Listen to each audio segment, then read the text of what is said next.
So I have a question for you.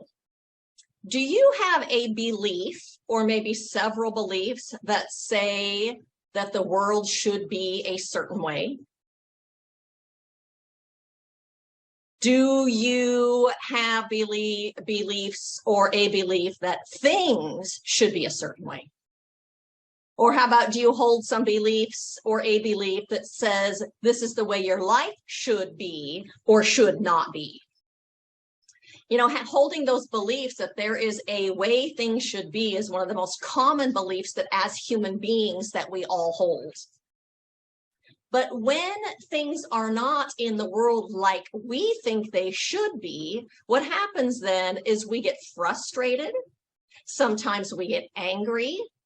Sometimes we get resentful towards other people. And oftentimes we get condemning of other people. You know, that other political party, or the person who is driving on the freeway the way that you do not think they should be driving, or your friend or spouse that said they would do something and then didn't follow through, or the coworker who is doing something that you don't think they should be doing. Or my personal favorite is when you're in the waiting room at the doctor's office and someone is talking on speakerphone and having a very long, loud conversation, and everyone is captive to listen to that conversation.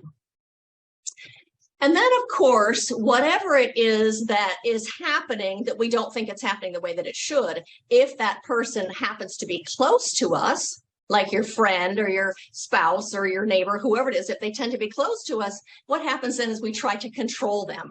We try to control their behavior so that it is in alignment with our values and our opinions and our ideas of how things should be in the world. Part of the problem is when that happens is that we let that knock us off balance. We let that destroy our peace. And whether we're blaming another person for something that is not right according to our beliefs, or whether we're blaming ourselves for something, the result is the same. Condemnation and judgment and stealing us of our peace, yes? And so think of something that you have in your life right now that you are judging as it should not be this way, or it should be this way, and it's not. And just kind of hold that in your mind as we're doing this talk today. Do you have something? And so there are three different levels of consciousness that we live in as human beings. And the first level of consciousness is a consciousness that says, life happens to me. I am a victim of what is happening in the world. And that person lives in the question, why me, or whose fault is it? It's a consciousness of blame and complain. A second level of consciousness that people live at is a consciousness that says, life happens by me. And it says we live in that thought that problems are here to teach me something, and there's something for me to learn from them. So that person lives in the question, what can I learn from this? The person that thinks that life happens by me is the person that gets up and leaves the waiting room where the person's talking on the cell phone or asks them to take their phone call outside. Life happens by me. I'm responsible. And the third level of consciousness is a consciousness that says life happens through me. It says that there is something greater that is seeking to happen here through me, something greater that is seeking to unfold, and we can allow it to happen. That's something greater by whatever name you choose to call it or however you see it. Your highest self, your own soul, the absolute divine intelligence of the universe, your own divine nature. That person lives in the question, what wants to happen through me? And so I'm reading a book right now called The 15 Commitments of Conscious Leadership. And in that book, the author proposes a thought experiment. And so I'm going to propose this thought experiment to you. He asks the questions, what if there is no way that the world is supposed to show up? What if there is no way that the world should be? And what if there is no way the world should not be? He goes on to ask, what if life just shows up the way that it shows up? And what if the greatest opportunity in life is actually not trying to get the world to be a certain way, but instead it is about learning from whatever shows up in the world and whatever the world gives us? And then I say also, what if life gives each of us the exact perfect custom curriculum that we need for our own highest development? What if it gives us that perfect curriculum for our own self-discovery, capital S self-discovery? If it's all about giving us an opportunity to discover our own greatness and to unfold our own potential?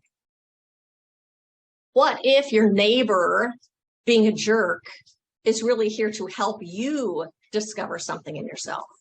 What if that person that's driving on the road that is not driving the way you should be is here to help you learn something? What if that person on their speakerphone in the doctor's office waiting room is really here to help you unfold something that you have not yet unfolded from within yourself? What if it's all really just the opportunity to learn and to grow? I have a story to share with you. It says, once upon a time, there was an unfortunate poor man.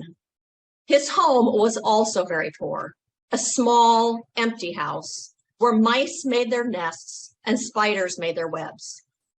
People tried to avoid coming to his house. Why should they go into this house of poor ruins? And the poor man thought that poverty was the reason for his misfortunes, and that it was also his destiny. So once the poor man met a wizard and complained to him about his poverty and his miserable life. The wizard felt sorry for the poor man and gave him an unprecedented vase and said, "This is a magical vase that will save you from poverty." The man took the vase and wanted to sell it at first to spend the money on alcohol. Besides, why would he need such a beautiful thing? But then he started admiring the vase, and he couldn't take it to the market. He took the vase home, put it on the table, and continued admiring it. It's not right for such a beautiful thing to be empty, the poor man thought. So he picked some wildflowers and put them in the vase. It became even more beautiful. Not good, the poor man thought again, that such a beautiful thing stands next to a spider's web. So the poor man started cleaning his house of spider webs, sweeping out cockroaches and mice, cleaning the dust, washing the floor and walls, and whitening the ceilings. And it became clear that his house wasn't poor, but rather warm and cozy. The poor man wasn't a poor man anymore, but a hard-working host who had no time for thoughts about misfortune. It's not about what happens out there. It's about what we do with it. Ernest Holmes said, "There is an inner urge to grow, to expand, to break down the barriers of previous limitations, and to ever widen our experience. This urge is a divine and irresistible force, and it constitutes the greatest impulse in human experience." As spiritual beings, we have this need to experience who we are beyond our ego self. And as human beings, we want to live in peace and with harmony. As spiritual beings, we want to live from our spirit, from our own divine nature, from the part of us that already knows. And because we are both spiritual beings and human beings, we want to grow and we want to give way to our own potential and our own greatest yet to be. So the title of my talk today is Change Your Position. And I'm talking about that when we look at life from the perspective that everything serves our own self-discovery and serves our own unfolding, we move out of victimhood. We move out of frustration. We move out of anger and instead move into a place of spiritual growth and of spiritual development. And when we do that, we are also answering the deepest call of our soul, the deepest call within us to discover that greater potential within us. And from there to be the light that we already are. And so I think that we begin to shift our perspective by recognizing that our desire and need to be right, that's what we're doing, right? The world should be a certain way, and I'm right because I know how it should be, and they're wrong because they're not doing it the way that I think that it should be. I think we begin by recognizing that desire is really only an ego need. Because when we feel like we are right, what happens is it builds ego strength. And when we build ego strength, we feel better about ourselves, and it helps us gain self-esteem because, like I said, we are right and they are wrong. So that builds our self-esteem and our self-concept up. But the other thing it does by insisting that we are right and others are wrong is it creates drama in our lives. Have you ever noticed that in a personal relationship when you think you're right and with your spouse and insist that you're right and argue for your right way can create a lot of drama. Creates drama, and it also keeps us from growing because when we are focused on things should be a certain way and there aren't, we're focused out there rather than in here where the growth happens. And so I knew a practitioner one time that had a large counseling practice. And in his practice, only the first time a client came to see him did he allow them to talk about someone else. You know, their sister or their mother or their spouse or their neighbor or the economy. Every time after that first time, they were only allowed to talk about themselves. Because it really isn't about what's out there. It's about what we're doing with what's out there, how it's inviting us to grow and change and evolve and unfold and develop. It's about what's happening in here. And so the second thing that if we are to change our perspective is to remember that the life that we are living is more than just an ego event or an ego journey. That it's really a soul journey that we are on, as well as this human personality journey, that it is both of those things. Ernest Holmes said, "It is very important that we realize that involved, incarnated, and encircled within us is the potential of everything we shall ever evolve into." He also said, it's not something that we are evolving into, but rather that we are evolving from. We are evolving from our own infinite potential.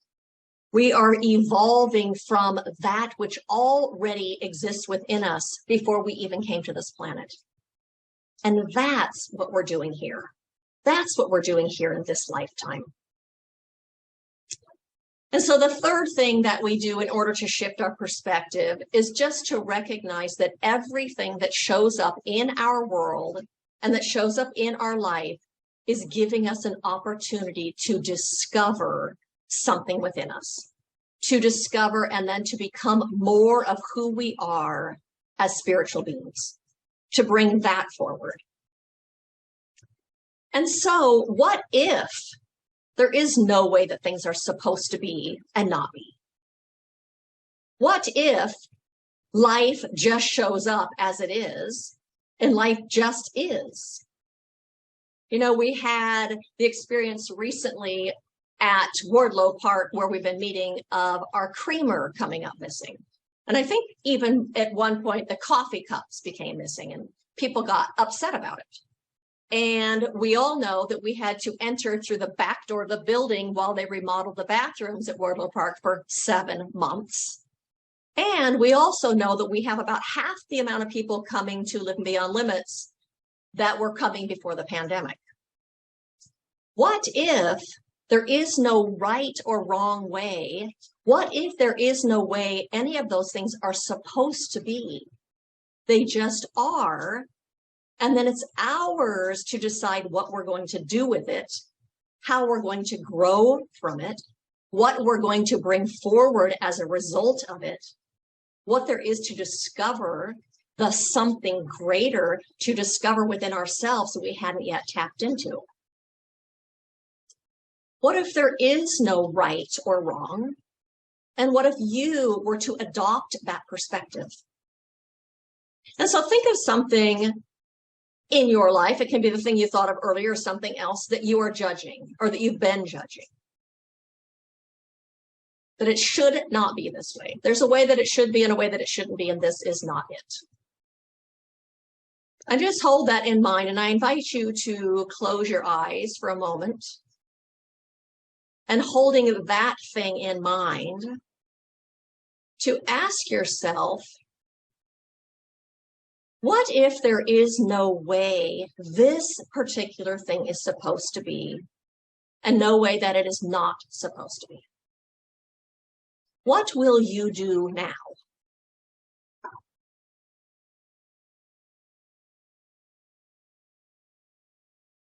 If there is no way that thing is supposed to be or not be, what will you do now?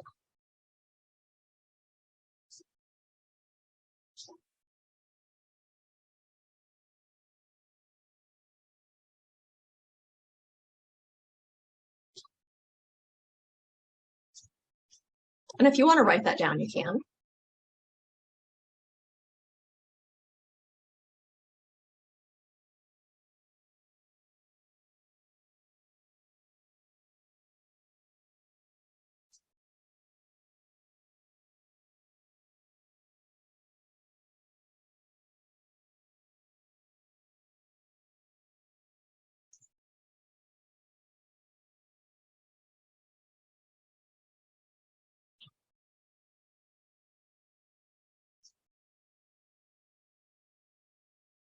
And then go ahead and close your eyes again. And to tune in to that place within you that is beyond this world, your own essence that you came to this planet as, the part of you that is eternal and boundless, the all-knowingness of everything that you ever need to know is right there. And to ask that part of yourself, what is this here to teach me, this thing in my life? Or what is it that I am trying to learn from this? What is this here to teach me? Or what is this here to help me learn?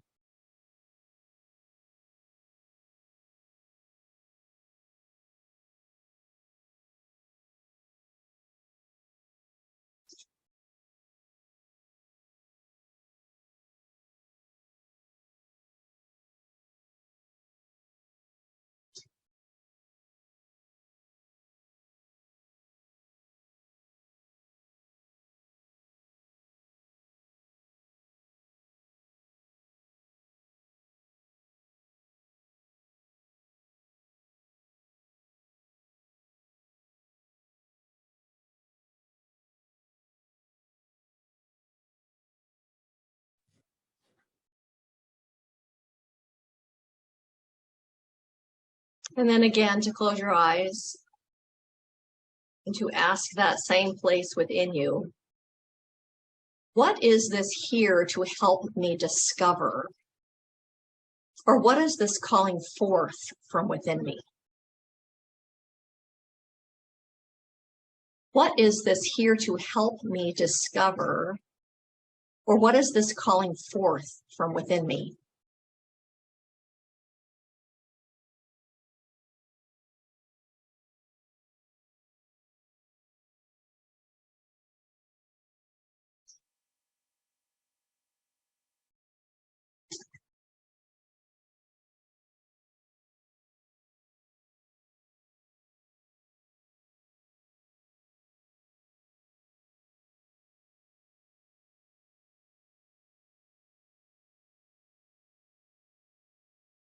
And to go ahead and write that down.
Swami Vivekananda said, you have to grow from the inside out.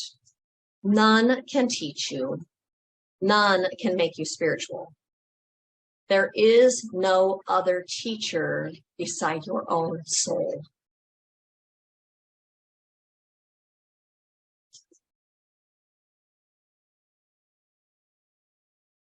Whatever you need to know, to be, is already within you. It's just waiting for you to give birth to it. Just waiting for you to bring it forward and out into the world. And so, in order to grow spiritually, we have to unplug from the voice of our ego. We have to unplug from its opinions and its voice and listen within to the wisdom of our own soul, the wisdom of our own divine nature, the I am presence within us. And we have to then let that be the thing that guides our behaviors and our actions and our decisions. And so my invitation to you this week is that to commit to learning from whatever it is that's happening in your life, rather than holding that need to be right. Instead, to be willing to learn from that thing. And to live in the question, I wonder what this thing has to teach me. I wonder what this thing in my life is here to help me learn. I wonder what this is asking of me. I wonder what this is calling forth from within me. To live in that question so that, as Vivekananda said, so that you can learn from your own divine beingness, so that you unfold your greater self rather than needing to be right. And as a result of that, you will be living your life with greater peace within yourself and greater peace within your relationships, living from a bigger picture, living from a higher perspective, and you'll be living your soul's path. And as you do that, you cannot help but be a beneficial presence in this world, wherever you go. And so blessings to every single one of you on this path of self-discovery, this path of unfolding your own magnificence and being that in this human world that wants nothing more than each of us to bring that forward in life. And so blessings to all of you.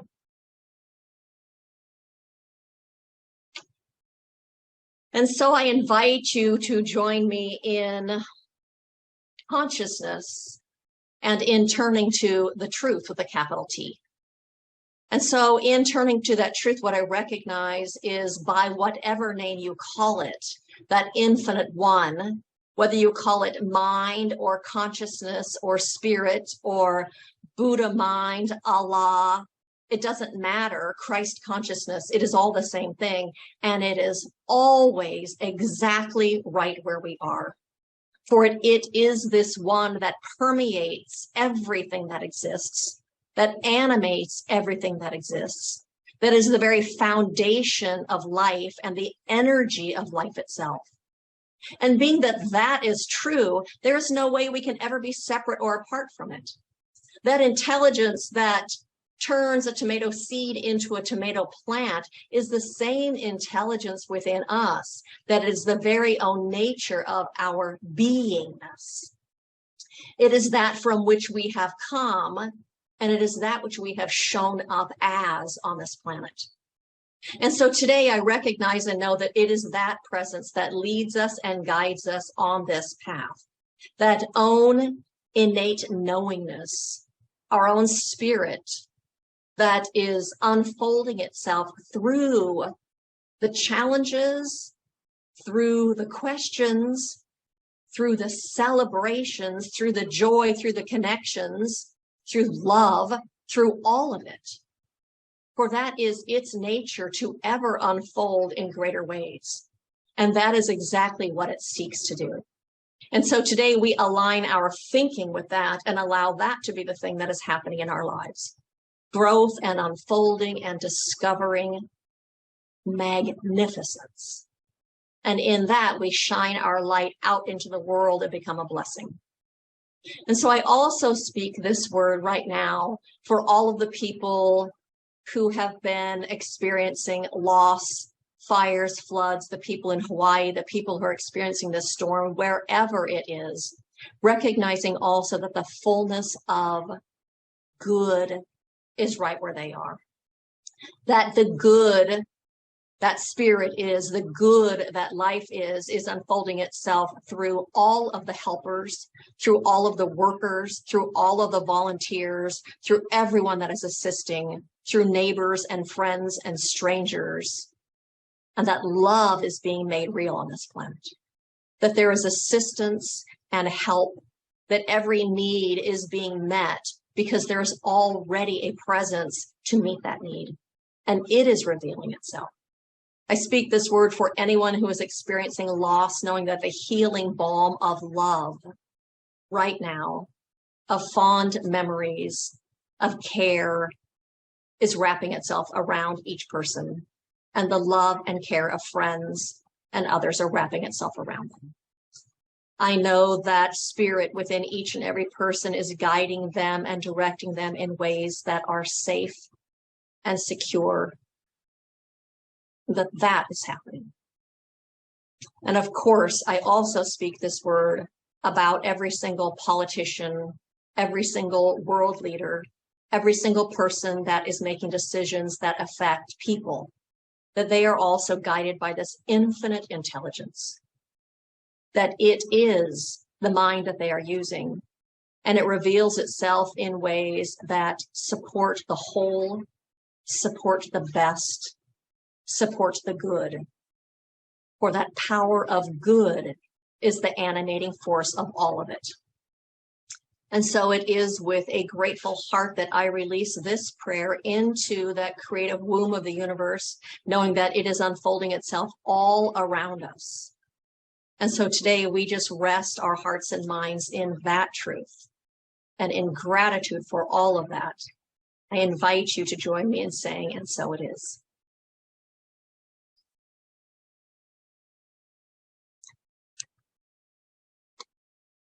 And so Ray is going to lead us in an affirmation. I'm going to try sharing my screen. If I can, I have it written out where we can see it.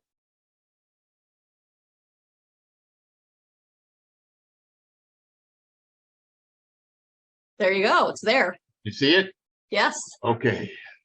So the affirmation for today: If you read this with me, I'd appreciate it.